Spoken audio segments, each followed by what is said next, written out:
आज मैं आपको 5 साल में क्या क्या किया और दुनिया कहाँ है, ये मैं बताना चाहता हूं। पहला तथ्य यह है, नेक्स्ट, पहला तथ्य यह है कि क्लाइमेट चेंज, जलवायु परिवर्तन एक दिन में नहीं हुआ है। 100 साल जो ग्रीन हाउस गैसेस हवा में छोड़े गए हैं, उसके आधार पे आज की जलवायु परिवर्तन है climate change. So climate change is not one thing that has resulted because of recent actions. It has the historical actions. And who is historically responsible for? That is this chart. USA has 25% of historical emissions, 400 billion tons. Europe has 22% of historical emissions. China has 13% of historical emissions and India has only 3%. तो भारत केवल 3%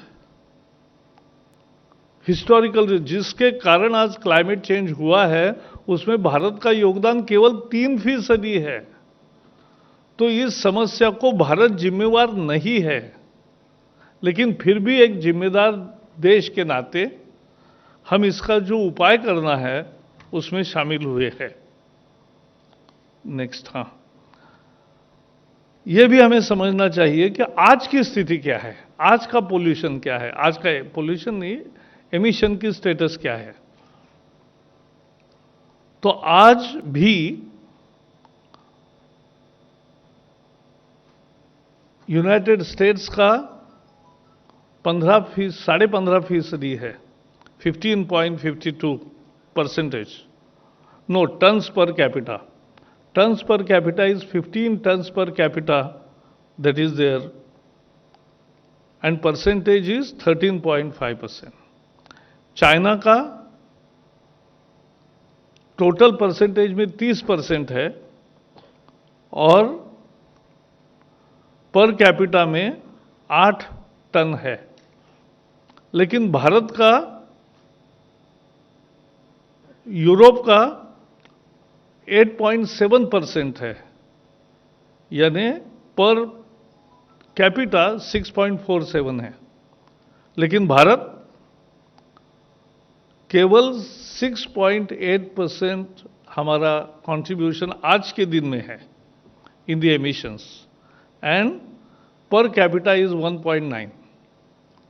तो हमारा सभी निकषों पर हम देखेंगे तो हमारा कम है, और इसलिए भारत इस समस्या के लिए कतई जिम्मेवार नहीं है, लेकिन एक जिम्मेदार देश के नाते हम सॉल्यूशन के लिए हमारा काम कर रहे हैं। इंडिया का और एक पक्ष है कि धरती का ज्योग्राफी जितना लैंड है, लैंड मास का we have just 2.5% of the world land mass, and we have 17% of world population and 16% of cattle population. Both require land, water and feed. And we have only 4% of fresh rainwater resources. Despite all these constraints, we have 8% of biodiversity. दुनिया में, देश में जो पर्यावरण पूरक संस्कृति है, उसके कारण ये बायोडाइवर्सिटी आज 8% है, और टोटल फॉरेस्ट कवर लगभग 25% आ गया है। तो ये उसका पक्ष है। नेक्स्ट है,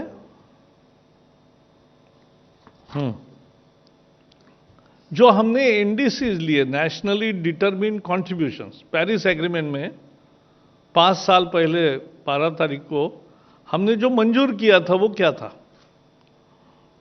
वो ये था कि हमारी emission intensity of GDP will be reduced by 33 to 35%. This was a huge commitment. And I'm happy to say that we have already achieved 21%. So remaining 12-13% we'll achieve in next 10 years. Because Paris Agreement 15 में हुआ, लेकिन अमल अभी 21 से शुरू होगा। तो from 1 January 2021 this will start. और इसीलिए ये एक पहलू है। वी हैव सेकंड टारगेट था कि we will have electrical power install capacity mix of 40% through renewable by 2030। और आगे बताऊंगा, प्रधानमंत्री मोदी जी के नेतृत्व में जिस तरह से हमने सोलर अलायंस का कार्यक्रम किया, जिस तरह से नवीनी ऊर्जा तैयार की, उससे हमें बहुत बढ़त मिली है।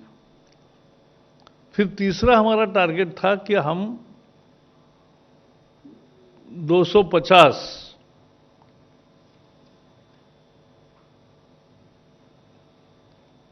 2.5 billion tons of carbon emissions, ये बहुत बड़ा आंकड़ा है दुनिया के दृष्टि से भी। इतना हम कार्बन सिक्वेंस्ट्रेशन तैयार करेंगे। और कार्बन सिक्वेंस्ट्रेशन में हम आज उसमें भी अच्छी सफलता मिली है, जो मैं आगे बताऊंगा। ये सारे वॉलंटरी टारगेट्स थे, लेकिन 6 टारगेट्स और भी लिए थे कि सस्टेनेबल लाइफस्टाइल, भारत की विशेषता है, we have comparatively very sustainable lifestyle. हमारे यहाँ 1000 पॉपुलेशन के ऊपर 25 गाड़ियां हैं, 22 गाड़ियां ही है कार्स। दूसरे अनेक देशों में 300, 500, 600, 800 तक है। तो उन देशों का एमिशन नेचुरली ज्यादा होगा। ऐसे हर विषय में हमारे यहाँ एक गरीबी के कारण और दूसरे हमारे जीवन मूल्यों के कारण हमारी लाइफस्टाइल सिंपल रही है। यूज एंड थ्रो वाली पद्धति हमारे यहाँ ज़्यादा नहीं है, यूज एंड यूज वाली थियरी है। क्लाइमेट फ्रेंडली ग्रोथ प्लान, तो वही तो हमारा उद्देश्य है, एडेप्टेशन। क्योंकि आप रिस्पॉन्सिबल नहीं है, लेकिन आप पर उसके कारण संकट आ सकते हैं। तो उस संकट का सामना करने के लिए जो तैयारी करनी है वो एडेप्टेशन में आती है। और इस सब विषयों के लिए दुनिया ने कबूल किया था कि 100 बिलियन हर साल डॉलर्स, 100 बिलियन डॉलर्स हर साल देंगे। लेकिन अब $1 ट्रिलियन से ज़्यादा हो गया, 1100 बिलियन डॉलर का बात हो गई 11 साल में, लेकिन उतने पैसे कहीं नहीं आए हैं। और टेक्नोलॉजी ट्रांसफर भी हो नहीं रही है ज़्यादा। टेक्नोलॉजी आ रही है, लेकिन टेक्नोलॉजी प्रॉफिट के साथ आ रही है। हमारा मानना है अगर climate change is a disaster, there should be no profit in technology transfer, but that is the issue. Next is, ये देखने लायक है कि भारत ने जो कमिटमेंट्स लिए वो कितने पूरे किए। तो probably we are the few countries who are, last column जो है, which is Paris agreement compliant, यानी our actions lead to maximum temperature rise of 2 degrees to be achieved by 2100, year 2100। So India, Costa Rica, Philippines, Bhutan, Morocco और Gambia है। यानी बड़ा country तो भारत ही है। एकमात्र बड़ी कंट्री है, G20 का एकमात्र कंट्री है कि जो 2 डिग्री कंप्लायंट है।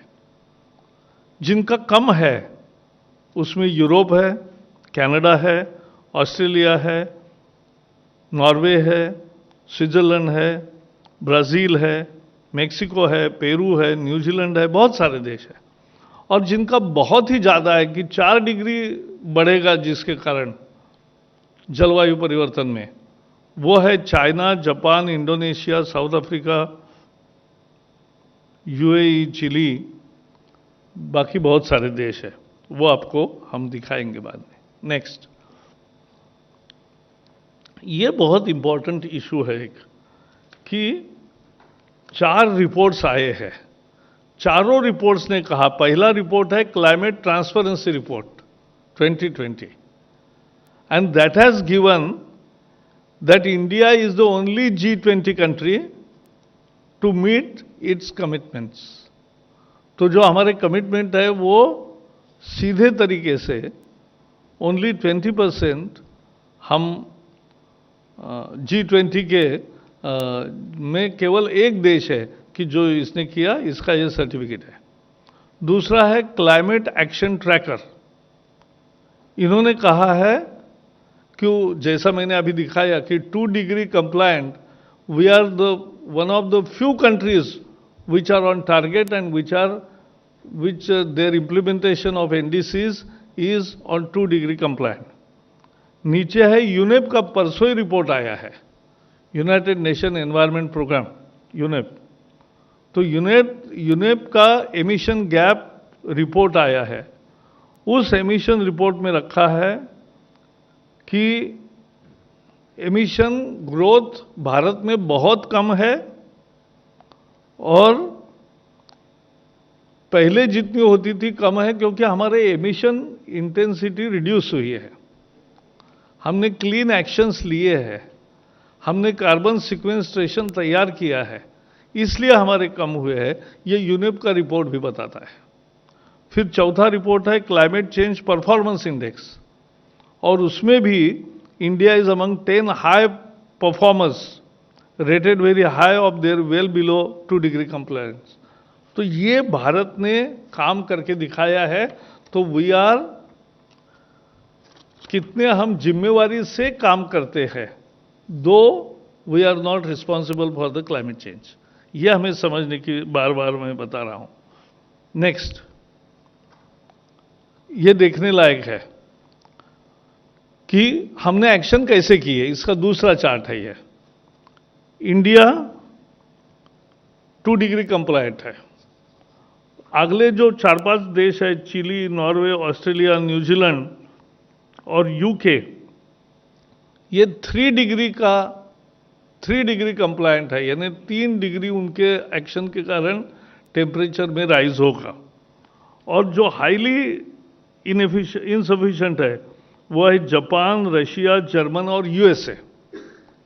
ये देश 4 डिग्री बढ़ेगी उनकी अगर एक्शंस आज जैसी ही रहेगी, if their pace of work on environmental front remains constant as today, the world will witness 4 degree rise in temperature at the end of the century. तो इसलिए हमने क्या क्या काम किए। प्रधानमंत्री नरेंद्र मोदी जी के नेतृत्व ने एक तो इंडियन सोलर अलायंस तैयार किया, 60 से ज़्यादा देश उसमें शामिल हुए, और ये इंडियन सोलर एजेंसी बहुत सफल रही। एक लीड आईटी है।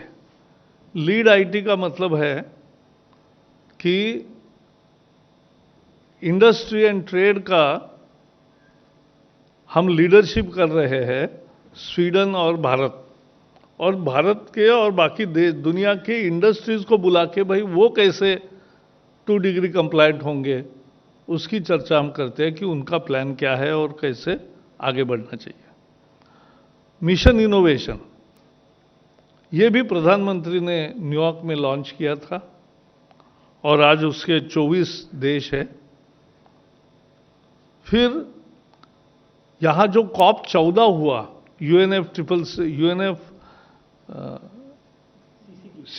UNCCD का हुआ था। तो UNCCD में COP14 बोलते उसको।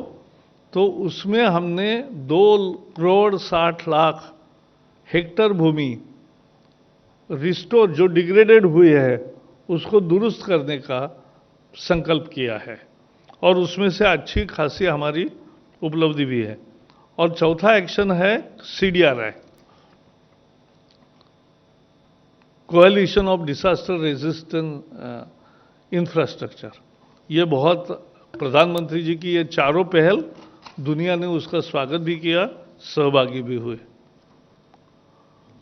हमारी क्या स्कीम्स है जिसके कारण हम ये कर सकते हैं?